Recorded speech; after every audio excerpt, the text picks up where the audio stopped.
শ্রাবণ মাস হল দেবাদিদেব মহাদেব এবং দেবী পার্বতীর পুনর্মিলনের মাস।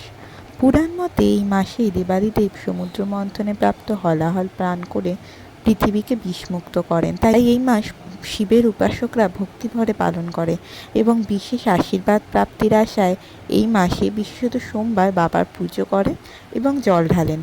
তাই কলকাতার অন্যতম বিখ্যাত শিব মন্দিরেও এই সারা মাস জুড়ে একটা বিশেষ মেলা বসে। আমি কথা বলছি কলকাতার আহিরিটোলার বিখ্যাত ভূতনাথ বাবার মন্দিরের আশেপাশে বসা এই শ্রাবণী মেলার ব্যাপারে।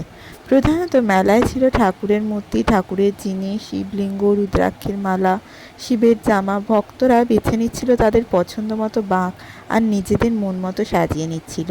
গঙ্গার জল নেওয়ার ঘট, গঙ্গা মাটিও ছিল, ছিল নিরামিষ বিভিন্ন ছোটোখাটো খাবারের দোকান, লস্যি, স্পেশাল চা, আরও কত কী। অনেক দোকান সারা বছরের, আবার অনেকগুলো মেলায় বসেছে। সুন্দর আলোয় সেজে উঠেছে সারা জায়গাটা।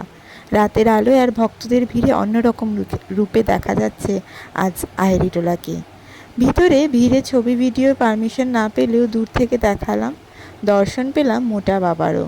সুন্দর করে সাজানো হয়েছে তাকে আজ, আরতিও দেখলাম।